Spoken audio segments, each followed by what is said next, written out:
రాష్ట్రం అంతా సర్వే చేసినాం ఇక చూడురి లెక్కలు అని అసెంబ్లీ మీటింగ్ పెట్టి మరీ చెప్పిర్రు సర్కారోళ్ళు. కానీ అంతమందే ఉన్నారా గింతమందే ఉన్నారా లెక్కలన్నీ మార్చేసిర్రు అని సర్కారోళ్ళ మీద ఎగస్ పార్టీ వాళ్ళంతా ఎగబడ్డరు.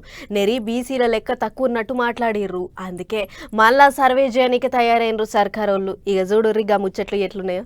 దేశంలోనే ఎక్కలేని సర్వే మేమే చేసినాం, ఇంతకంటే గొప్ప సర్వే లేదని సర్కారోళ్ళు అసెంబ్లీ సాక్షిగా చెప్పిండ్రు. మీటింగ్ పెట్టి బరాబర్ లెక్కలు గివే అని బల్లగుద్ది చెప్పిండ్రు. కానీ సర్కారోళ్ళు ఎంత చెప్పినా ఎగసి పార్టీ వాళ్ళు మాత్రం అందులో ఏమో తిరకాసున్నది, లెక్క తప్పింది అన్నట్టు ముచ్చట్లు చెప్తున్నారు. కారు పార్టీ వాళ్ళు అయితే బీసీలకు అన్యాయం చేస్తాన్రు అన్నట్టు మాట్లాడుతున్నారు. అందుకే కావచ్చు ఇక మళ్ళోసారి సర్వే చేస్తే అయ్యేపాయే అన్నట్టు తయారైనరు. మళ్ళా సర్వే అంటే మొత్తం చేస్తారా అని పర్సన్ కాకుర్రి.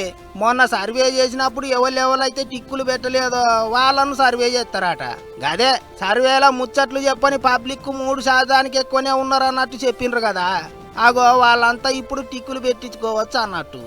అట్లనే కారు పార్టీ వాళ్ళు మాజీ మంత్రులు సర్వేలో వచ్చేదంతా పోయేదంతా ఏం చెప్పలేదని సీఎం సారి అసెంబ్లీలో నిలబడి గట్టిగా నిలదీసిండు.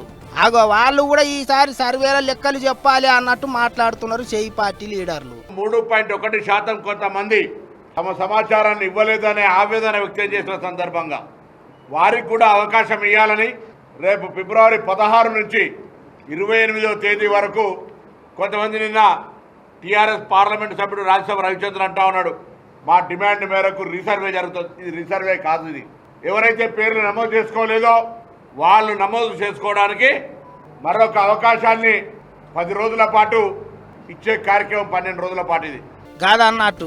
సర్వేలో ఎవళ్ళైతే వాళ్ళ సమాచారం చెప్తారో వాళ్ళే మాట్లాడాలి, లేకపోతే సర్వే గురించి మాట్లాడొద్దు అన్నట్టు కోపానికి వచ్చిండు మంత్రి సారు. అంతేకాదు బీసీలకు న్యాయం చేయాలనే మళ్ళోసారి సర్వే కార్యం ముంగటేసుకున్నట్టు చెప్తున్నారు. సర్వే అంతా కథమైనాకనే సర్పంచ్ ఎలక్షన్లు పెడతారట. ఇక ఇప్పటికే ఓసారి సర్వే చేయనికే 125 కోట్లు ఖర్చు అయినాయి అన్నారు. మరి ఇక ఈసారి తోడెమ్మంది అంటున్నారు కాబట్టి మళ్ళీ ఎన్ని ఖర్చు అవుతాయో అనుకుంటారు అందరూ. మరి ఇక గింత తిప్పల పడి ఒకసారి కాకపోతే ఇంకోసారి అన్నట్టు సర్వేలు చేస్తాండ్రు. ఏ పార్టీ అక్కడికి వస్తుందో ఏమో చూడాలి అనుకుంటారు ఇంతమంది పబ్లిక్.